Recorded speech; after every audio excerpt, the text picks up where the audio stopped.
Jose Rizal was born on the moonlit night of Wednesday, June 19, 1861, in the lakeshore town of Calamba, Laguna Province, Philippines.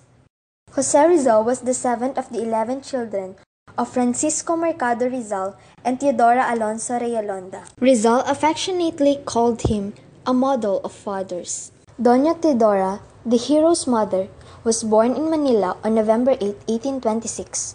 She was a remarkable woman, possessing refined culture, literary talent, business ability, and the fortitude of Spartan women. Dr. Jose Rizal is a unique example of a many-splendid genius who became one of the heroes of our nation. Endowed by God with versatile gifts, he truly ranked with the world's geniuses. He was a physician, ophthalmic surgeon, poet, dramatist, essayist, novelist, historian, architect, painter, sculptor, educator, linguist, musician, naturalist, ethnologist, surveyor, engineer, farmer businessman, economist, geographer, cartographer, bibliophile, philologist, grammarian, folklorist, philosopher, translator, inventor, magician, humorist, sportsman, traveler, and prophet. Above and beyond all this, he was a hero and political martyr who consecrated his life for the redemption of his oppressed people. The Rizal family had a simple, contented, and happy life. In consonance with Filipino custom, family ties among the Rizals were intimately close. Don Francisco and Doña Teodora loved their children, but they never spoiled them. They were strict parents and they trained their children to love God, to behave well, to be obedient, and to respect people, especially the old folks. Rizal as a student. 4 months after the martyrdom of Gomburza, and with Doña Teodora still in prison, Jose, who had not yet celebrated his 11th birthday, was sent to Manila. He studied in the Ateneo Municipal, a college under the supervision of the Spanish Jesuits.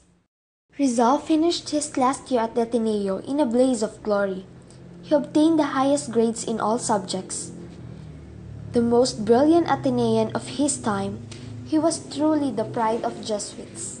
After graduating with the highest honors from the Ateneo, Rizal had to go to the University of Santo Tomas for higher studies. The Bachelor of Arts course during Spanish times was equivalent only today to the high school and junior college courses today. It merely qualified its graduate to enter a university. After finishing the 4th year of the medical course in the University of Santo Tomas, Jose Rizal, being disgusted with the antiquated method of instruction in this Dominican-owned university and the racial prejudice of Dominican professors against Filipino students, decided to complete his studies in Spain. Rizal as a boy magician. Since early manhood, Rizal had been interested in magic. With his dexterous hands, he learned various tricks, such as making a coin appear or disappear in his fingers and making a handkerchief vanish in thin air. He entertained his town folks with magic lantern exhibitions. He also gained skill in manipulating marionettes, puppet shows. In later years, when he attained manhood, he continued his keen predilection for magic. He read many books on magic and attended the performances of the famous magicians of the world. In chapter 17 and 18 of his second novel, El Filibusterismo, he revealed his wide knowledge of magic. Rizal as a physician. Rizal left Barcelona in the fall of 1882 and established himself in Madrid, the capital of Spain, to finish medical course. On November 3, 1882, Rizal enrolled in the Universidad Central de Madrid in 2 courses, medicine and philosophy and letters. After completing his studies in Madrid, Rizal went to Paris and Germany in order to specialize in ophthalmology. He particularly chose this branch of medicine because he wanted to cure his mother's eye ailment. Rizal established a clinic in Dapitan where he treated common ailments and eye diseases. He even practiced dentistry. As one of a handful of ophthalmologists in Southeast Asia at the time, Rizal was sought after by patients from all over the country and even abroad. Among the people he treated were his mother, an Englishman who paid him 500 pesos, George Taufer, the stepfather of Josephine Bracken, and Don Ignacio Tamurong of Misamis.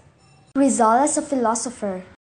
Rizal grew up nurtured by a closely knit Catholic family, was educated in the foremost Catholic schools of the period in the elementary, secondary, and college levels. Logically, therefore, he should have been a propagator of strictly Catholic traditions. However, in later life, he developed a life philosophy of a different nature, a philosophy of a different Catholic practice intermingled with the use of truth and reason. He centers on the provision of proper motivation in order to bolster the great social forces that make education a success. To create in the youth an innate desire to cultivate his intelligence and give him life eternal.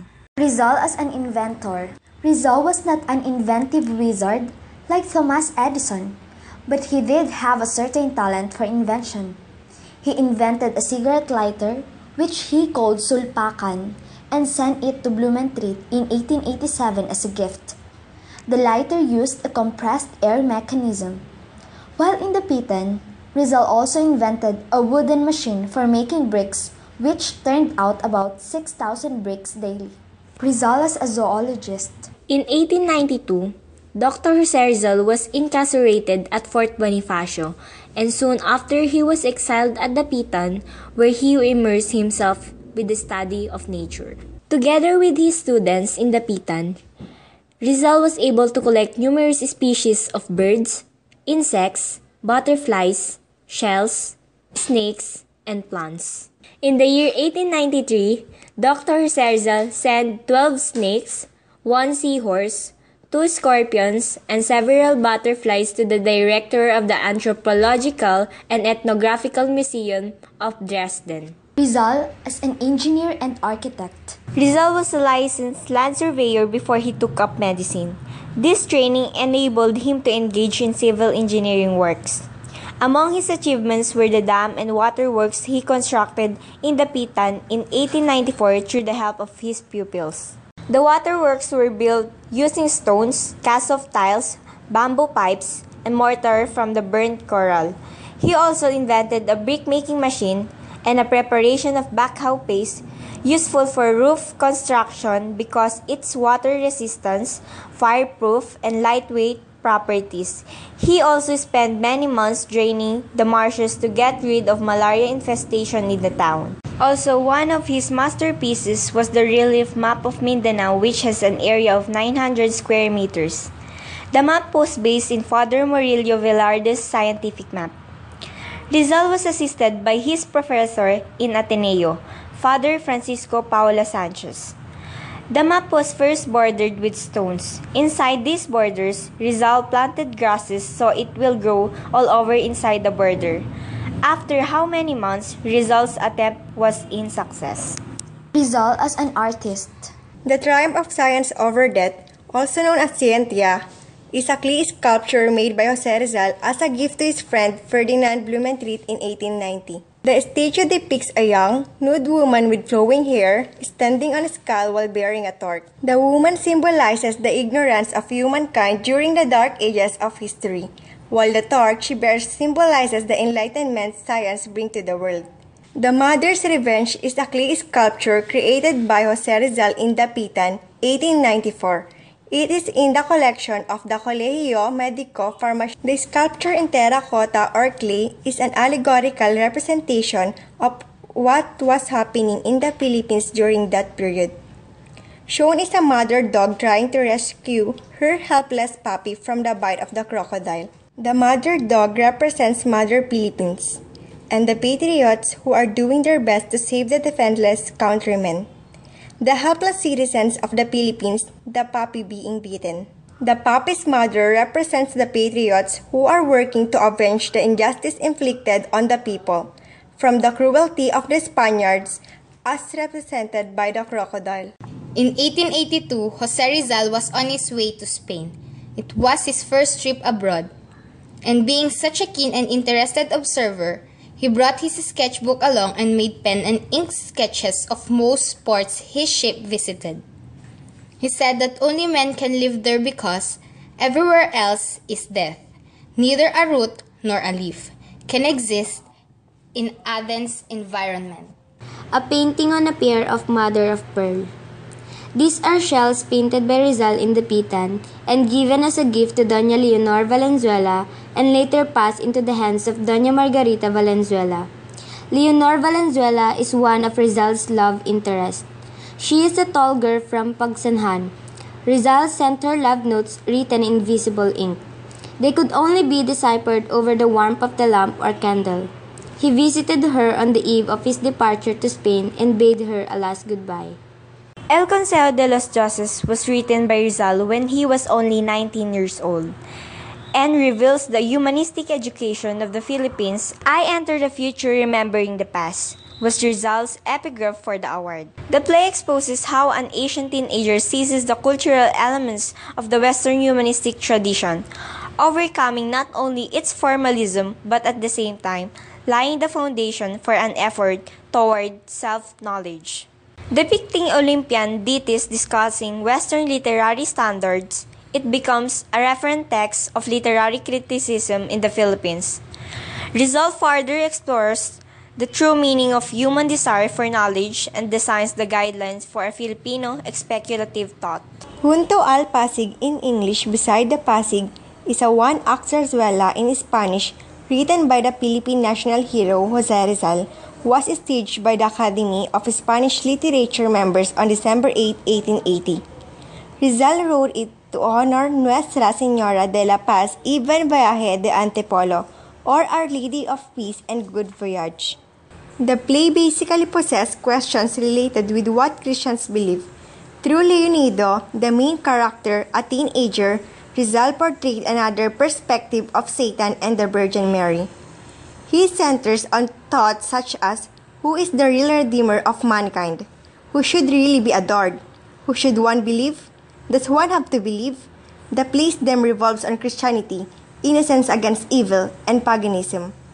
Rizal was very young at that time when he wrote the play to show nationalism. He then reiterated that Rizal was indeed devoted to Catholicism. So we are here at the University of Santo Tomas to conduct an interview. So, let's go!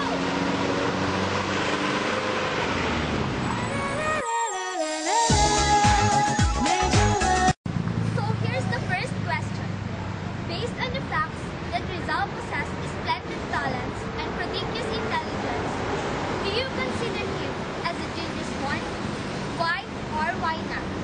Oo, I consider him as a genius one kasi inuna niya yung paggawa ng strategy niya, which hindi na-imply before kasi naiba yung plan because di ba nga nadakip siya ng mga Spanish because sa mga ginagawa niya, and hindi niya inuna yung anger niya, which is kung inuna niya yung anger niya, maglilid ito sa danger, and yun nga, inuna niya ay bumuo muna siya ng strategy na sana kung na-imply lang yun, magkakaroon sana tayo ng mas magandang freedom nowadays.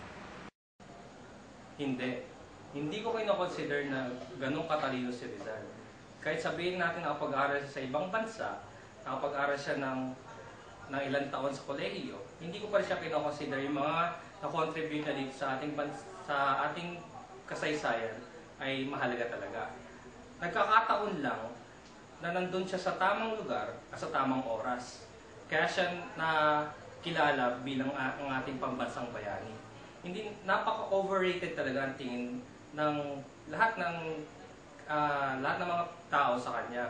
Hindi naman talaga na siya ang talagang nag-contribute ng mga ginawa ng mga tao para maging malaya talaga ang Pilipinas. Talagang mas marami pang mas matalino sa kanya mas marami pang mas matalino kayo sa kanya na mga bayani natin, katulad ni na Apolinario Mabini, ni Emilio Jacinto, at marami pang iba. Sa tingin ko talaga, napaka-overrated na bayani si Rizal. Masasabi ko si Rizal is matalino. Kasi madami siyang course na kinuha. And then, yun lang. Hindi. Kasi kung matalino man si Rizal, bakit hindi niya na i-apply yung mga napag-aralan niya? Maraming man siyang course, pero kita mo, kung iisipin mo, wala, parang hindi pa rin niya gano'n na i-apply yung mga course na kinuha niya. Parang for popularity lang. Deserve ba ni Dr. Jose Rizal na maging national hero ng Pilipinas? Siguro, oo. Kasi tingnan mo, bakit pa siya naging national hero kung hindi niya deserve, di ba? So, pero, iniisip ko kasi na may mas deserving pa sa kanya, kagaya ni Andres Bonifacio. Kasi si Andres Bonifacio, galing siya, di ba mahirap siya? So, sinisimbolize yung mahihirap, which is ang Pilipinas, kilala sa pagiging isang mahirap na bansa. Pero, di ba, yung motivation ni Andres Bonifacio na kahit mahirap siya, kahit wala siyang kahit di siya nakakapag-aral, kagaya na Rizal na nag-aaral sa ibang bansa, o di ba? Pero at least, na kahit na salat siya sa pera, sa karunungan, at least, naipakita niya sa buong sambayan ng Pilipino na kaya niya pagtanggol, or, di ba, yung sabi nga, kasi pag sinasabing hero, katapangan, yung puso mo sa bansa mo na bibigay mo nang walang kapalit. Kaya, ayun, siguro deserve siya kasi yun, nagbigay naman siya ng effort, lalo na yung mga pinaglaban niya talaga, which is kapalit na yung buhay niya. Pero feeling ko, may mas deserving na sa kanya bilang isang Philippine national hero. Thank you, ate! Para sa akin, deserve niya naman. Kasi, hindi naman nasusukat ng karahasan yung pagiging bayan. Madami rin naman na itulong si Rizal sa ating bayan. Saka, siya naman yung inikilala natin ngayon. Kaya wala rin naman tayo tawagin. Yun lang. Bali naman sa akin, si Rizal, karapat-dapat talaga maging national hero. Kasi, dahil sa kanya, na-inspire makipaglaban sila Andres Bonifacio sa mga Espanyol na napakalakas nung oras naman yun. Ang alam naman natin, sinakripisyo talaga nila ang buhay nila para sa Pilipinas. Si Jose Rizal din, ginawa niya.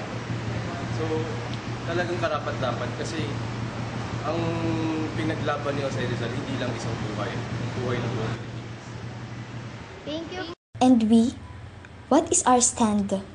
From the start of our education, many of us were taught that Jose Rizal is the father and a role model to all the Filipino people, as he was entitled as the national hero of the Philippines. Thousands of books, articles, and other references would signify how Rizal became a dignified educator, religious clerk, doctor, artist, and a silent warrior to those Filipino who seeks hope from the Spanish tyranny in the country. However, all of this seemed a flavored butter covering the tarnished truth about how Rizal became a hero. Only few really understand and know that Rizal being a hero is largely because of American sponsorship. From one article wherein